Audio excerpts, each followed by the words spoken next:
Olá, muito boa noite para você. A gente começa esta edição do A Crítica na TV com um caso lamentável.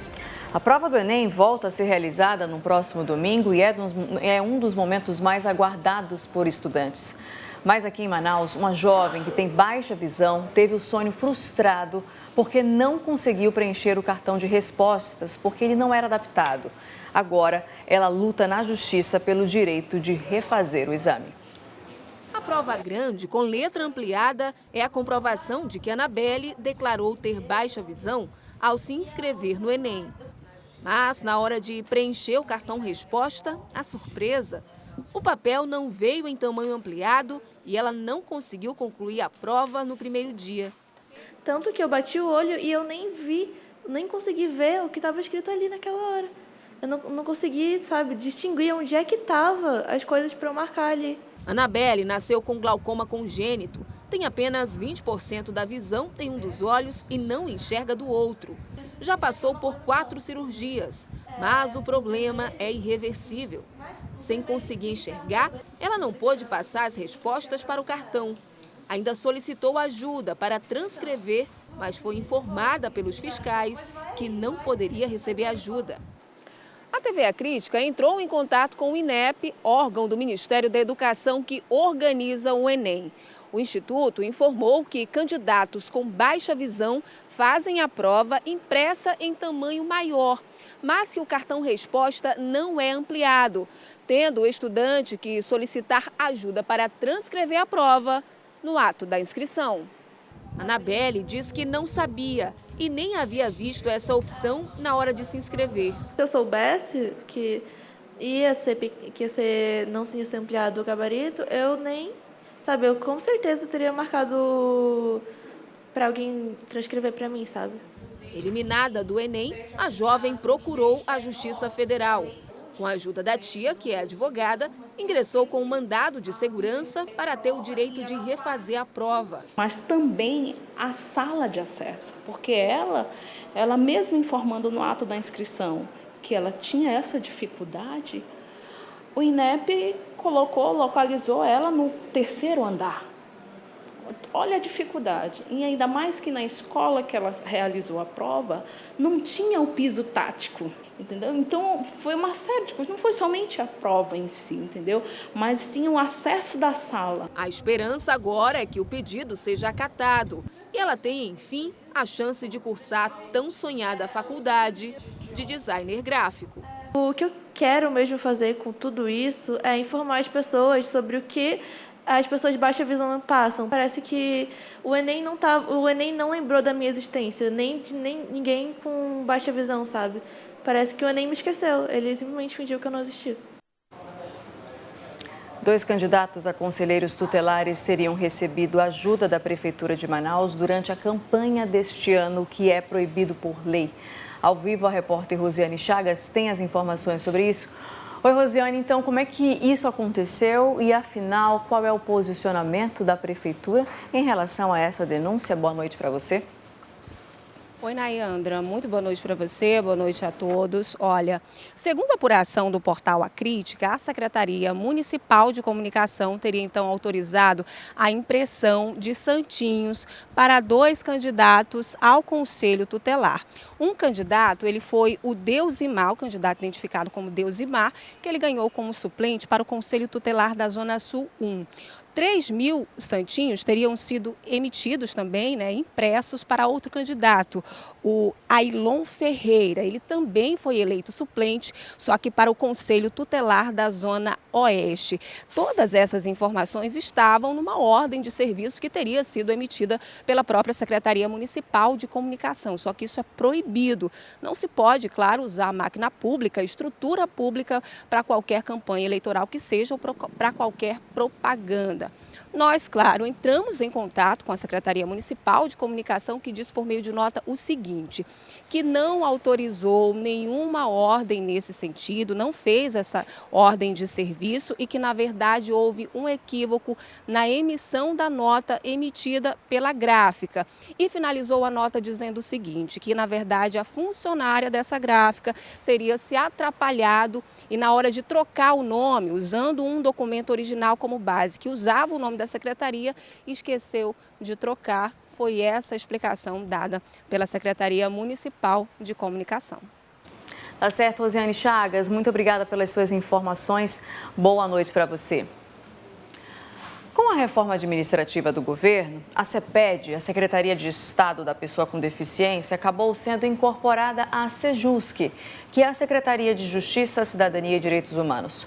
Mas várias instituições sociais daqui do Amazonas têm reclamado que o repasse de recursos foi suspenso. Enquanto nada é resolvido, o atendimento ao público PCD está comprometido. A suspensão do repasse seria por um erro nos trâmites do edital de 2019, da extinta Secretaria da Pessoa com Deficiência, que fazia pagamentos de 100 a 200 mil reais para cada instituição contemplada.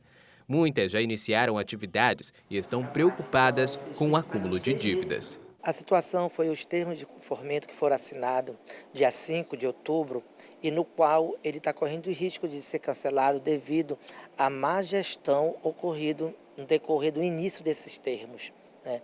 Então, nós estamos esperando uma resposta ainda, né, que se vai ser cancelado ou não, né? O que sabemos que o prejuízo é grande para as instituições, né, principalmente as instituições do interior. O edital foi encaminhado pela Secretaria de Estado de Justiça, Direitos Humanos e Cidadania à Procuradoria-Geral do Estado, que segue analisando o processo. O órgão deve definir se as organizações da sociedade civil vão receber ou não.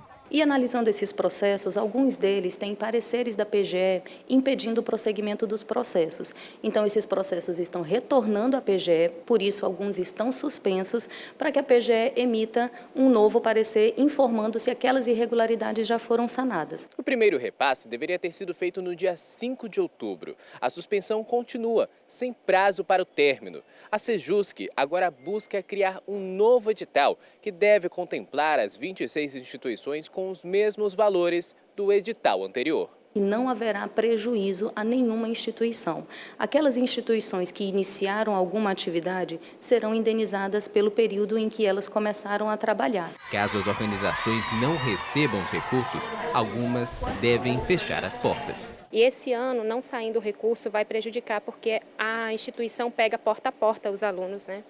E a gente não tem diesel, né? É um dos itens que estavam lá para a gente comprar o diesel. E vai prejudicar as visitas, os profissionais que a gente teria que contratar, né? Como psicólogos, fonoaudiólogos. E sem esse atendimento, a gente vai deixar de atender muitas pessoas, né? E talvez até a gente tenha que parar as atividades porque a gente não tem o diesel, como eu te falei. Olha, isso é lamentável, tomara que se resolva logo. Bom, e nada mais é que um possível reflexo, né, da extinção da CEPED, que fazia um acompanhamento mais amplo dessas famílias e assim garantia o fortalecimento de políticas públicas para o público PCD. Agora, ao ser incorporada a Secretaria de Justiça, Direitos Humanos e Cidadania, que, por sinal, já possui uma série de demandas, será que as pessoas com deficiência terão mesmo um atendimento eficiente garantido? Isso sem citarmos os pouquíssimos projetos de lei apresentados na Assembleia Legislativa do Estado. Alguns são até arquivados. Isso porque são poucos, muito poucos, os parlamentares sensíveis a essa causa. Hoje, já são mais de 1 milhão de pessoas com deficiência aqui no Amazonas e que ainda precisam lutar por direitos básicos.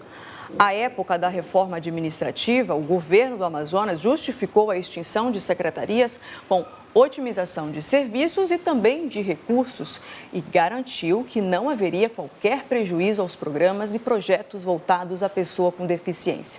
Até aí tudo bem. Mas a questão aqui é esta.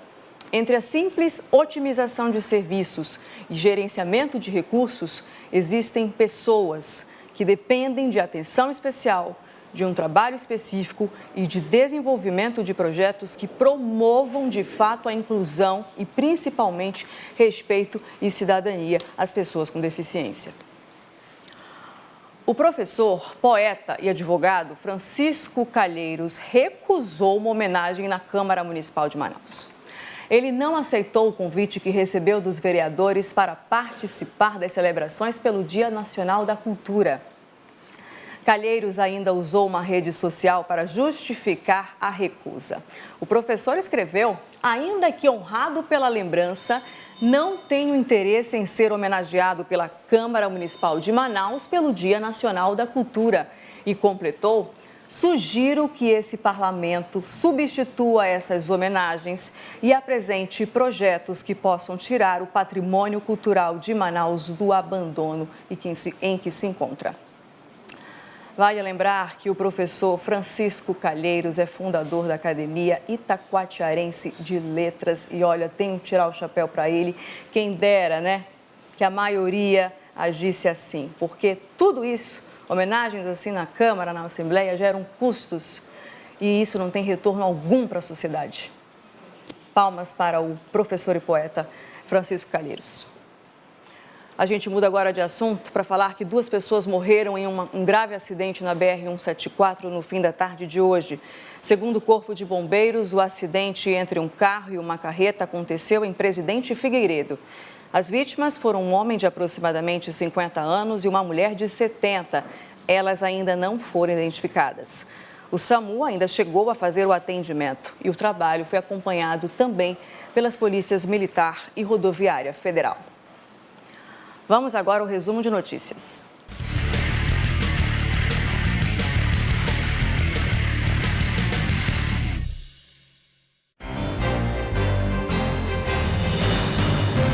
Um carro capotou e pegou fogo hoje de madrugada na Avenida Torquato Tapajós.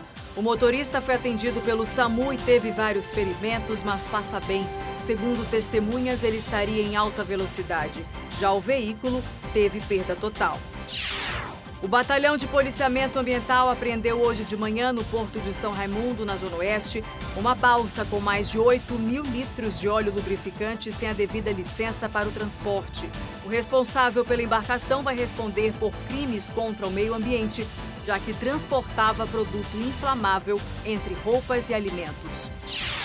E por causa do movimento mundial Novembro Azul, a Fundação Secom promove amanhã e também no dia 30 deste mês várias cirurgias de tratamento da próstata. E no dia 23 tem um mutirão para consultas com 100 vagas para homens com idade a partir dos 45 anos. O agendamento é feito na própria fundação, no bairro Dom Pedro.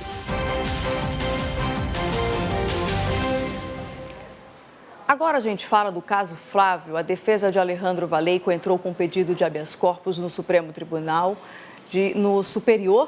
de Justiça em Brasília. No documento, a defesa pediu a revogação da prisão preventiva. De acordo com o advogado Yuri Dantas, não há necessidade de manter Alejandro preso, pois não existe mais investigações contra o cliente. O filho da primeira-dama de Manaus está preso na sede do 19º Distrito de Polícia por decisão da Justiça.